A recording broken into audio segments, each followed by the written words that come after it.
So hello everyone, so today magbabanana boat sila Jessica Macorcor. Kakatapos lang kasi ng reunion ng mga Cardinal family, so why not enjoy it, diba? Syempre, napagplanuhan lang nila magbanana boat nung wala na silang lahat. Uy, may nahulog na sleeper. Ano yan? Hulog ng langit? Uy, anong hulog ng langit? So pagkatapos umulan ng sleeper, sumakay na sila sa banana boat. Kung nagpaplano pala kayo mag-reunion or any events, dito lang kayo sa Desesto Resort. Meron silang pa-activity na banana boat, 200 per head. Ask for assistance na lang kung di nyo alam kung saan banda yung banana boat. Syempre, pagkatapos na sumakay sa banana boat, yan, paikot-ikot sila dyan. So, kung gusto nyo mag-banana boat, 30 minutes kayo na paikot-ikot dyan. Sino ka dyan? Nagbayad ka na, pinaikot-ikot ka pa. Uy, joke lang po. Syempre, habang paikot-ikot ka dyan, yung mga Powerpuff Girls, sayang-saya naman. Tignan mo, patalbog-talbog. Sayang, di ako nakasama eh. Chinempohan ba? Sana patalbog-talbog rin ako.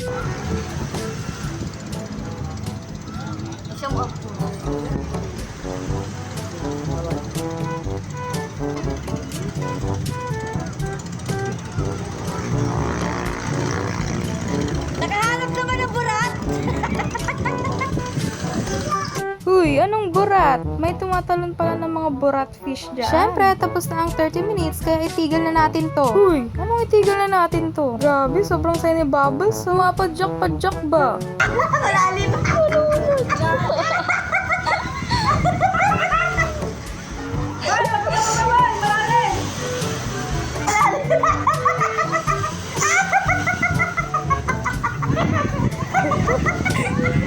Grabe yung tawa ni Ate Kat. Parang sa horror movie ba? So yung isang kasama nila biglang tumalon. Uy, akala mo di malalim no. Partida, may life vest pa yan.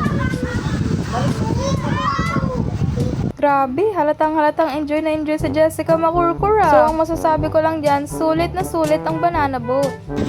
Hindi na stress si Macorcor. Ayan, nagsasaya si Macorcor. Tapos na sila mag-banana boat, guys. Ayan, nag-banana boat po sila.